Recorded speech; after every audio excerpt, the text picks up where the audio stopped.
Bem-vindos ao Historizando! O nosso assunto de hoje é a questão da semana. Se você não sabe do que eu tô falando, questão da semana, toda terça-feira a gente corrige questão, a gente comenta provas e a gente juntos vai te ajudar a ter melhores resultados. Olha só que maravilha.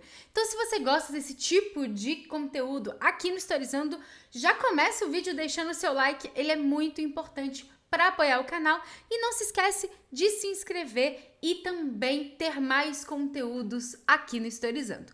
Bora lá, hoje a gente vai falar de história na prova da UEL. Eu já tenho aqui neste querido canal que você, por favor, se inscreva, vídeo sobre a prova da UEL, e hoje eu trouxe mais questões pra gente comentar, pra gente falar e pra você se dar bem nessa prova. Então vamos lá. Hoje eu trouxe duas questões. Uma questão de antiguidade, então dois extremos, uma questão de antiguidade e uma questão de contemporaneidade. Quer uma dica para você revisar os assuntos de história de uma forma rápida antes da sua prova? Tem uma playlist aqui no canal chamada Vai Cair no Enem. Tati, mas o EL não é Enem. Eu sei, mas lá eu resumo assuntos de história que caem em todas as provas. Então, chama Vai Cair no Enem, mas na verdade pode se chamar Vai Cair em todos os vestibulares. Combinado? Então vamos lá. No período clássico, a expansão das fronteiras geográficas das cidades gregas foi resultado de um processo histórico envolvendo as condições culturais, sociais, políticas e do conhecimento. Então, nós temos aqui um mapa sobre a colonização grega e a questão já deixa bem claro que é no período clássico, ok? Bom, então aqui cidades gregas estão num cinza mais escuro. Observe que tem várias regiões aqui, não necessariamente o que hoje a gente conhece apenas como Grécia, mas outras regiões também. E aqui é interessante esse nome, Magna Grécia, justamente por isso, por essa ampliação. Vamos à questão. Com base na figura e nos conhecimentos sobre o período clássico grego, assinale a alternativa correta. Se você ainda não fez e quer fazer a questão sem a minha interferência, a minha influência antes disso, só dá um pause aí no vídeo, faz e depois vem corrigir comigo. Combinado? Então vamos lá. Letra A. No período clássico, a civilização grega teve seu domínio hegemônico da região do Mediterrâneo e Mar Negro após vencerem o Império Macedônio. Então vamos lá. O período clássico, ele é conhecido principalmente na Grécia Antiga pelas guerras. E nós temos duas grandes guerras, eu vou deixar aqui, tem vídeo só sobre elas aqui no canal, duas grandes guerras mais conhecidas, que são as guerras médicas e e a guerra do Peloponeso. Beleza? Beleza. As guerras médicas são os gregos, os chamados helenos, contra os persas. Já comenta aqui embaixo se você quer vídeo sobre os persas aqui no canal. Início de ano a gente costuma estudar mais sobre a antiguidade. Comenta aqui embaixo que pode rolar vídeo sobre os persas. Então nós temos os gregos contra os persas e na Guerra do Peloponeso é uma guerra interna entre os próprios gregos, né? Que seria entre Atenas e a chamada Liga de Delos e Esparta e a chamada Liga do Peloponeso, ok? Ok. Então, olha só, o que a gente tem nessa alternativa A? No período clássico, a civilização grega teve seu domínio hegemônico. Primeiro, a gente olha aqui no mapa, né? O Mar Mediterrâneo, tem aqui o Mar Negro. Eu posso falar em um domínio hegemônico de toda a região? Observe o assinalado de cinza. Tudo está assinalado de cinza? Não, não é uma coisa hegemônica. Inclusive, é muito difícil, né? A gente ter um domínio de uma região toda de uma forma hegemônica. Quem conseguiu fazer isso? O Império Romano conseguiu fazer isso, né? Já os gregos, não aqui neste momento, pelo menos. Beleza. Digamos que você esteja na dúvida. Tem muitas regiões assinaladas aqui cinzas. Nós temos aqui o seguinte, após vencerem o Império Macedônico. E aí, gente, é o seguinte, no período clássico, quem os gregos venceram foram os persas. Persas é uma galera, Macedônia é outra galera. Macedônia é a galera do Alexandre o Grande, que tem mais. Dando um spoiler aqui para você. No período posterior, que a gente chama de período helenístico, na real, os gregos perdem para os macedônios e não vencem os macedônios, tá? Então tem que tomar cuidado com isso, Tati. Mas então tá sinalizando que é uma prova difícil, não sei. Aí você poderia ficar na dúvida nessa, sem certeza, mas a gente pode olhar as outras, tá? Sempre é importante lembrar em prova, e aí eu sempre gosto de dar dicas aqui para vocês. É o seguinte, você tá numa prova, não necessariamente você vai saber tudo, mas o que você sabe pode te ajudar ou a eliminar alguma alternativa ou até mesmo a focar em outra que você tem mais certeza, tá? Então vamos lá. B. A inauguração da democracia. Então, inauguração da democracia como regime político espartano, somada à escolha do rei Péricles, fortificou a união dos gregos. Nós temos alguns erros aqui. Primeiro, quem inaugura a democracia na Grécia Antiga? São os espartanos? Não. Inclusive, Atenas inaugura a democracia na Grécia Antiga. E tem alguns lugares que vão ser influenciados por Atenas e até mesmo vão também adotar a democracia. Sabe de um lugar que não teve essa influência? Esparta. Então, Esparta não adota a democracia em nenhum momento da história espartana. Por isso, estaria errado pela inauguração e por falar que Esparta foi democrática, que teve uma democracia. Somada à escolha do rei Péricles. Quem foi Péricles? Não é o cara do... Como é que chama o grupo, gente? Exalta Samba, né? Comenta aí se eu falei alguma besteira. Eu não sou muito boa de pagode. Mas é o cara, não é o cara do Exalta Samba, o Péricles. E eu acho que eu falei uma coisa velha também, né? Mas enfim, o Péricles vai ser uma liderança importante ateniense. E ele não vai ser nenhum rei, porque não existia monarquia em Atenas no período clássico. O que se existia era a democracia. Em Esparta existia a diarquia, que são 2 reis, mas a gente está falando de um líder. O nome Péricles é o nome de um líder forte ateniense durante o período da Guerra do Peloponeso. Beleza? Já apareceu em prova, inclusive, discursos do Péricles. Então, aqui a gente elimina. Eliminamos aqui. Beleza. Os socráticos criaram sua crença de domínio do mundo amparados no pensamento mítico, legitimando a autoridade do narrador e seu poder religioso. Aqui foi uma bela de uma mistura. A relação dos socráticos aqui. Primeiro, o que isso tem a ver com a questão que a gente está fazendo? Aparentemente nada, né? E segundo que essa base religiosa não é uma base mítica, base religiosa, não é a base dos socráticos, daqueles que influenciou por Sócrates, que é um dos pais da filosofia, né? Da filosofia ocidental. Então, você não tem essa lógica, esse aparato do caso que você está falando aqui. Então, é uma leve viagem aqui, eu diria, né? Letra D. Os gregos denominavam de bárbaros os habitantes das cidades-estados situadas na Magna Grécia, por estarem distantes da Grécia continental e peninsular.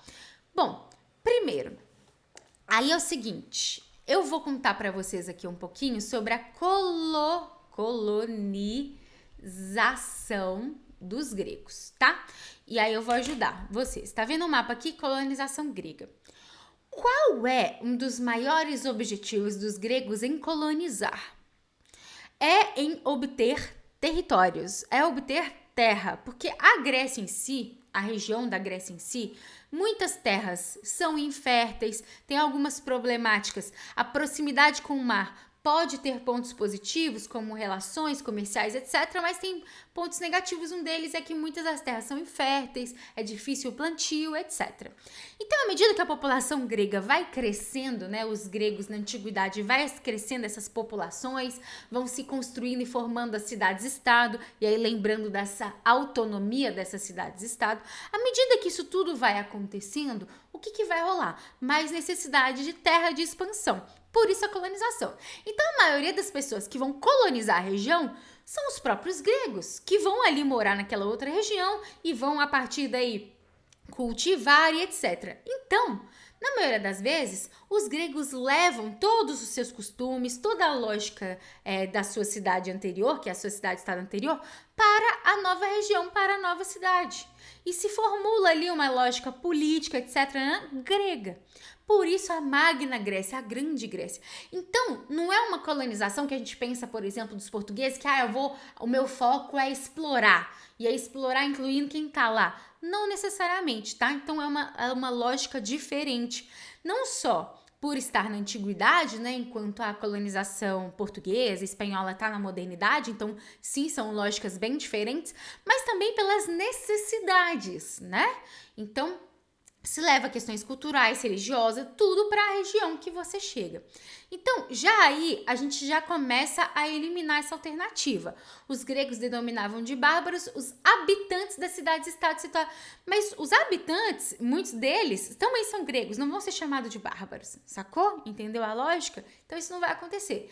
Muito menos pela questão da distância, não é por isso. Não é uma distância que vai fazer eu chamar ou não, geralmente é chamado de bárbaro aquele que é diferente de mim. Ele pode estar ao meu lado, mas se eu falo grego antigo, ele fala, sei lá, latim, eu tô chutando aqui, claro, tem essa lógica de chamá-lo de bárbaro, tem costumes diferentes, etc, etc, religião diferente, tudo diferente, eu costumo chamar de bárbaro. Então não é uma questão geográfica apenas, pode ser geográfica, por essas diferenças, mas não é isso que vai me delimitar a chamar aquele de bárbaro. Deu pra entender? Comenta aqui se deu pra entender. E se você chegou até agora nesse vídeo, fala, Tati, curti a explicação dos gregos, porque se você chegou até agora nesse momento desse vídeo, eu tô fazendo uma revisão pesada de gregos aqui com vocês. Então, curtiu os gregos, coloca aí embaixo, curtiu os gregos se você chegou até aqui. Letra a criação da polis ateniense propiciou aos cidadãos um espaço público para defenderem por meio do argumento oral seus interesses, reforçando a gestão de seus poderes. Basicamente, em outras palavras, ou em uma explicação que eu poderia reduzir em uma palavra só, democracia. E aí tá ok, porque ele tá se referindo a quem?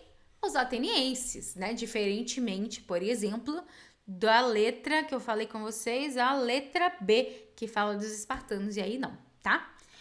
Então falamos de um extremo, vamos falar de outro? Falamos de gregos, vamos falar do período contemporâneo, mais especificamente o período da Guerra Fria, tá?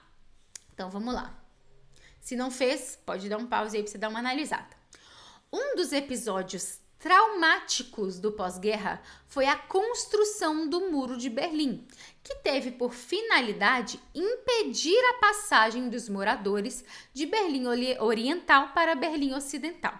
Essa barreira física separava dois universos ideológicos distintos, diferentes, que, uma vez vencido o inimigo comum, o nazismo, se voltaram contra si. Então, vencemos o nazismo, acabou o nazismo, pelo menos a gente espera que sim, né? Tô gravando esse vídeo pós-polêmicas terríveis e horrorosas. E, gente, não tem como defender o intolerante. Não tem como ter tolerância com o intolerante. É muito complicado, tá? Isso é o paradoxo da tolerância. Mas vamos lá. Então, depois, né, de fim, Segunda Guerra, etc., se voltaram contra si. Sobre o Muro de Berlim, considere as afirmativas a seguir. Então, vamos lá. 1. Foi construído pela República Democrática Alemã de orientação comunista e foi usado pela República Federal Alemã Capitalista como propaganda de comunista. Verdadeiro. Tati, como eu vou saber? Aqui eu coloquei para vocês um mapa. Não tem mapa na questão. Nesse caso aqui, você teria que saber. Poderia ser por eliminação também, mas os nomes você teria que saber. Complicado. Não gosto desse lance de... você tem que saber que a democrática da Alemanha é a comunista e a República Federal vai ser a capitalista. Complicado, delicado, concordo. Mas enfim, esse mapa eu coloquei, tá? Livre, espontânea vontade, não é da questão, ok? Então sim, foi isso que aconteceu. foram os comunistas, foi o lado da União Soviética que determinou a construção do muro, tá? Isolou Berlim Ocidental, uma ilha sob influência norte-americana dentro da República Democrática Alemã, sendo necessários esforços logísticos e militares. Sim, por quê? Observe aqui, Berlim tá aqui, ó. Então, Berlim tá dentro, tá localizado internamente da parte soviética. Então, se eu construo um muro dividindo Berlim, uma parte soviética, uma parte estadunidense, capitalista, etc., vai ter uma ilha capitalista no meio da República Democrática Alemã, que é socialista, entende? Por isso essa ilha, por isso a resposta está certa. A 2 está certa. Atualmente serve como... Gente, atualmente, 2022, a prova aqui é a questão 2021. Tem muro de Berlim? Tem uns pedacinhos lá. Inclusive, um dos meus maiores sonhos, eu nunca viajei pra fora, mas um dos meus maiores sonhos é conhecer os restinhos do muro de Berlim, porque o muro de Berlim em si não existe mais. Existe lá alguns tijolinhos lá, provavelmente, você já foi, comenta aqui embaixo, para ser ali, né, uma questão histórica de visitação, mas não existe o muro de Berlim mais. Então já faz errado aí, tá? Atualmente serve como defesa estratégica da cidade, sendo área de controle fronteiriço. Não, isso não acontece. Sua derrubada em 91 foi resultado de intensas negociações entre a Alemanha Ocidental e Oriental, visando naquele momento a superação da... Não. Primeiro, qual que é o maior problema aqui? 1989, novembro mais especificamente de 1989. Esta é a data da queda do Muro de Berlim. Tati, tem que decorar? Cara, eu não sou uma pessoa muito a favor de decorar. Já falei isso aqui milhares de vezes. Mas existem algumas datas que são emblemáticas. O que significa isso? Início e fim de guerra. E aqui é fim da Guerra Fria. 89, assim, nós historiadores e historiadoras, nós costumamos falar de duas datas importantes, dois anos importantes para a Guerra Fria. 89, que é a queda do Muro de Berlim, consequentemente, a queda do Muro de Berlim vai ser um resultado de uma grande crise da União Soviética. E 91, que vai ser o fim derradeiro, Natal de 1991, o fim derradeiro da União Soviética, tá? Então, sou a favor de decoreba? Não, mas sou a favor de você ter na sua cabeça algumas datas que são importantes, emblemáticas. E isso, gente, não é decorando. Isso, quanto mais você vai estudando, quando você vai lendo sobre o assunto, mais vai ficando na sua cabeça. E aí, contar uma coisa pra vocês e denunciar a minha idade, foi o ano que eu nasci. Então, assim, queda do Muro de Berlim pra mim... Foi muito fácil decorar por causa disso também. Decorar, assim, né? Lembrar o tempo inteiro do ano. Porque eu até brinco com os meus alunos e alunas que o povo pergunta, qual que é a sua idade? Eu falei, eu nasci no ano da queda do Muro de Berlim. Aí a pessoa tem que fazer a conta. Primeiro tem que saber que ano que foi. Segundo tem que fazer a conta pra saber a minha idade. Então, letra A é a nossa resposta. Lembrando, mais uma vez, esse mapa não é da questão, eu só coloquei como... ilustração aqui para vocês entenderem essa lógica das divisões, tá? Ó, chegou até aqui, qual que vai ser a nossa senha secreta? Senha secreta é ótimo, né? Qual vai ser o nosso segredo de final de vídeo para você comentar que chegou até aqui? A queda do muro também é aniversário. Ficou muito grande? Queda do muro, aniversário. Ou queda do muro também é aniversário. Você escolhe, coloca aí, queda do muro e aniversário. Pra você me contar se você chegou até o final desse vídeo. É muito importante, o vídeo já está chegando a 20 minutos, então é muito importante eu saber, eu entender o quanto você ficou aqui para eu entender se é bom ou ruim falar bastante igual eu falo, né, normalmente. Me siga em todas as redes sociais, @historizandotati, menos aqui no YouTube, que é Historizando. Não se esqueça de deixar o seu like, ele é muito importante, e a sua inscrição com certeza também é. Muito obrigada pela sua atenção. Se tiver alguma sugestão, deixa aí nos comentários. Um beijo e até a próxima.